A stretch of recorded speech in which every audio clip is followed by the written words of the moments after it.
एक बात मुझे याद आ गई, प्रवक्ता की बात कही अमन पांडे ने, दर्शकों की भी रुचि का ख्याल रखना चाहिए। मैं सतीश भाई से कहूंगा ना, प्रवक्ता ना बनना।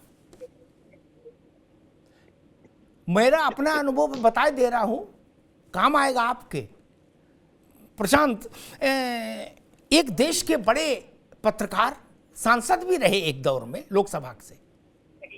उनने बसपा ज्वाइन कर ली, कुछ उनके ग्रह खराब आ गए। सतीश जी क्या पहली प्रेस कॉन्फ्रेंस आयोजित कराई, बोले भाई अग्निहोत्री जी थोड़ी मदद करा देना। ठीक है क्या, लोग भेज दी, सब साथी लोग चले गए। C1/11 शाहजहां रोड, ठीक। अगर सतीश बाबू गए होंगे उस मकान में तो इसलिए नंबर बता दिया। तो हम लोग पहुंचे, अब मायावती जी की कुर्सी पड़ी। अब वो भी लोकसभा में रहा था आदमी, संपादक रहा, लोकसभा का मेंबर रहा। उसने गलती से एक उनसे करीब 3 फीट पीछे एक कुर्सी लेके उस पर बैठ गए, वो रिलीज लेके। जब प्रेस कॉन्फ्रेंस खत्म हो गई, बोले अग्निहोत्री जी कैसी रही? मैंने प्रेस कॉन्फ्रेंस तो ठीक रही, लेकिन आपका भविष्य मुझे खतरे में दिख रहा है। बोले क्यों? मुझे पता लग जाएगा।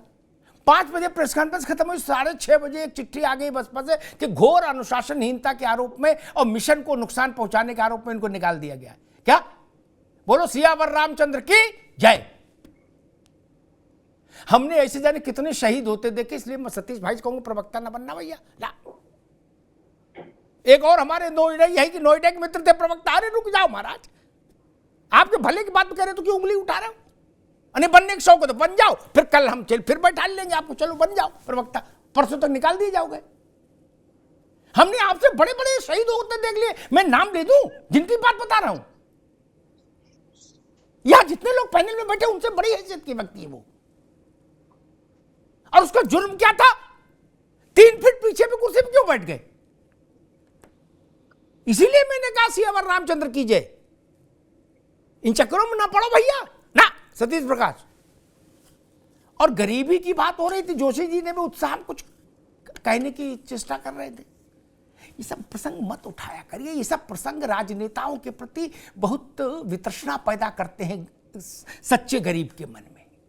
हम सबके घर में होके आए हैं सतीश बाबू, क्या बैठ कर आए हैं, चाय पी के आए। हमने कप भी देखा है, प्लेट भी देखी है, क्या जहाज भी देखे हैं, महल भी देखे हैं। कौन कह रहा गरीब? किसने कहा गरीब?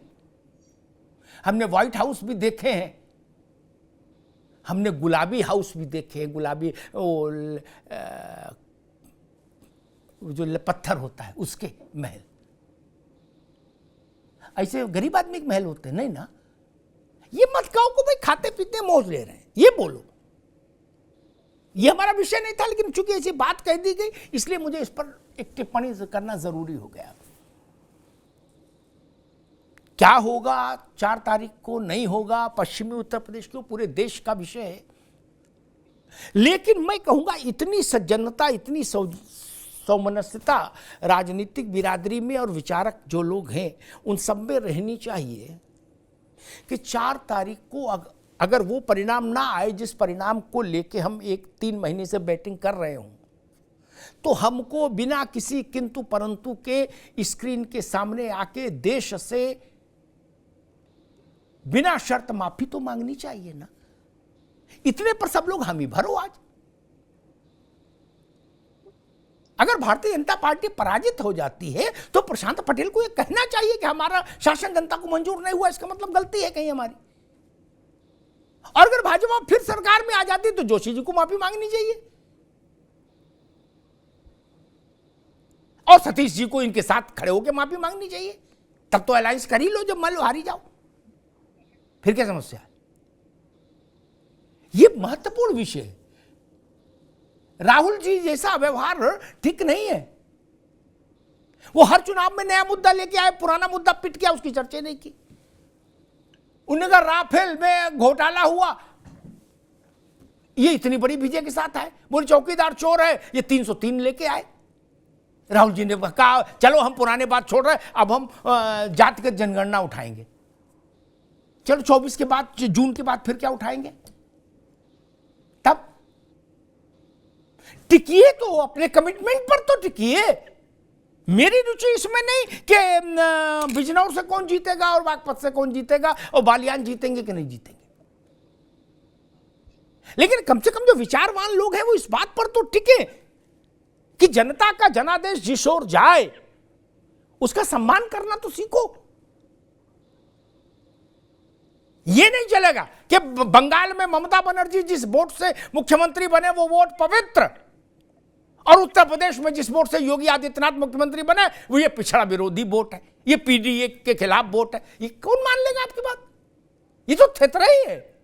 बोले दलितों के खिलाफ वोट है, कैसे मान लेंगे? ये नहीं चलेगा ना। भारत का वोट जिससे किसी राज्य की सरकार चुनी जाए या केंद्र की, उस वोट का सम्मान है, उस वोट का मान है, वही जनादेश है, वही लोकतंत्र का प्राण तत्व है। ये जान लीजिए। धन्यवाद।